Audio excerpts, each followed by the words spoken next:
What is up, my reefing peeps? It's Psywar, and today I have a little bit of a cautionary tale for you and what I did to hopefully remedy the problem. So if you look back at some of my first videos, you'll notice that I have a yellow tang in my tank.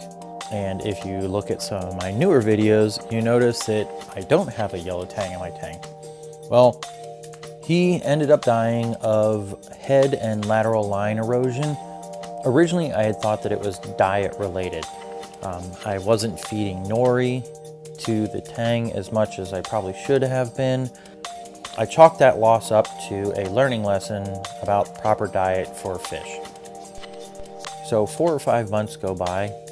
I had changed diets for these fish, started feeding them nori almost every day, started changing up what I fed them, pellets, frozen, mysis, brine, you name it, I was feeding it to these guys.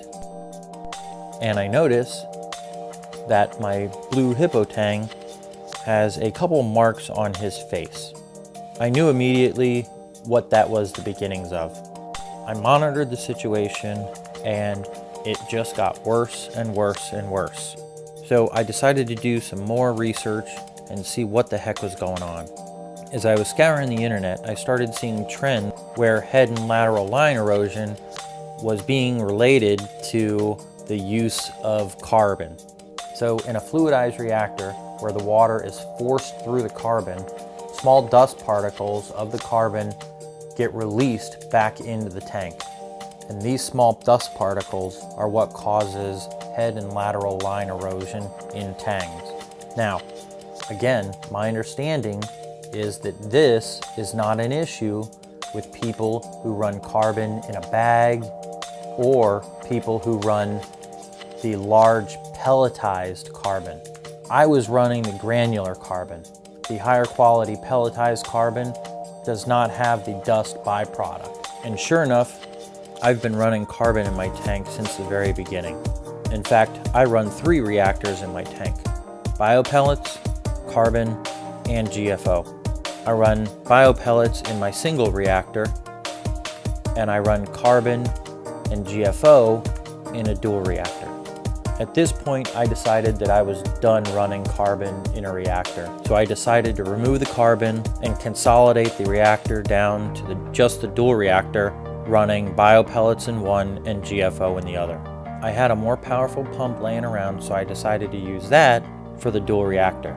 So I went out, bought a couple fittings, and got some CPVC because that was all I could find that would fit on this pump. Now, I did some research on CPVC and reef tanks, and apparently the only difference between CPVC and normal PVC is that CPVC has a higher heat tolerance, and that's what's used to run water for hot and cold.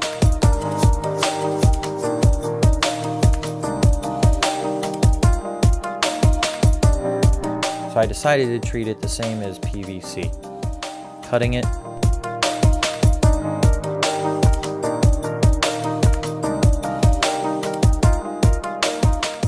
sanding it down,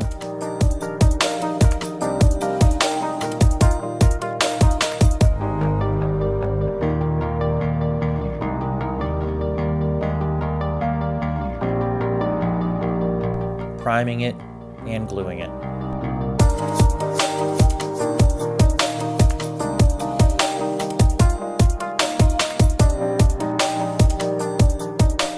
Apparently, you need special glue for CPVC.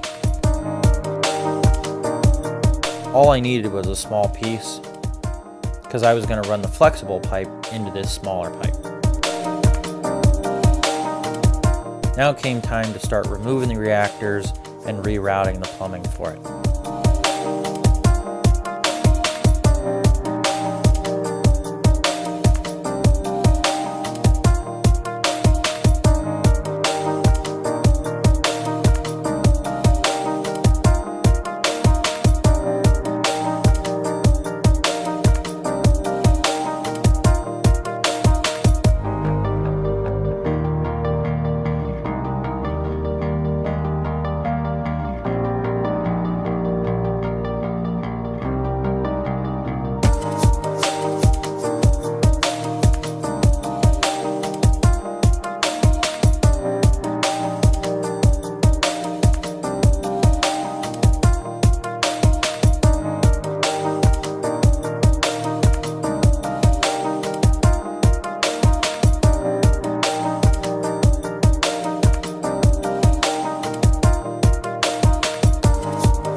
here I'm marking where I want the return to come back into the sump.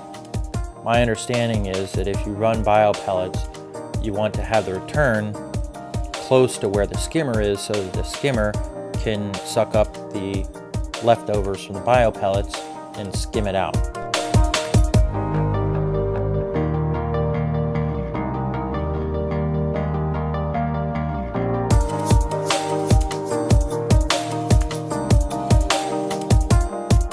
I decided to replace the hangers that I was using for the pipe with these hangers.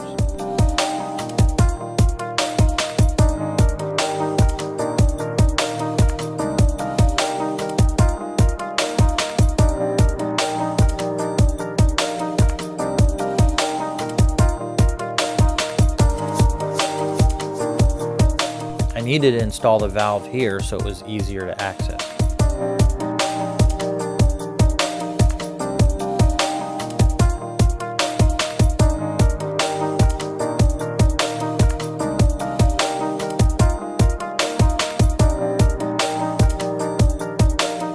I put the pump in the same chamber as my return pump.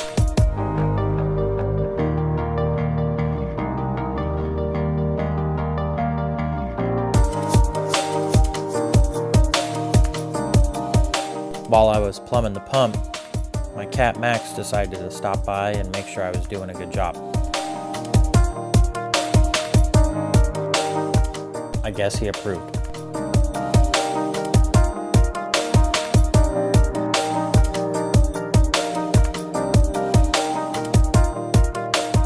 So I went with biopellets in the first chamber and GFO in the second chamber.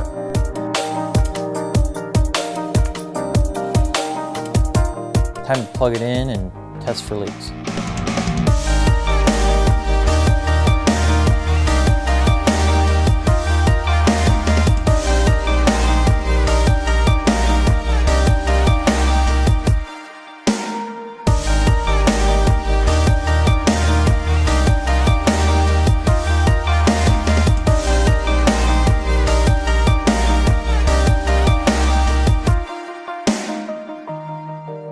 No leaks, and the biopellets are tumbling really well.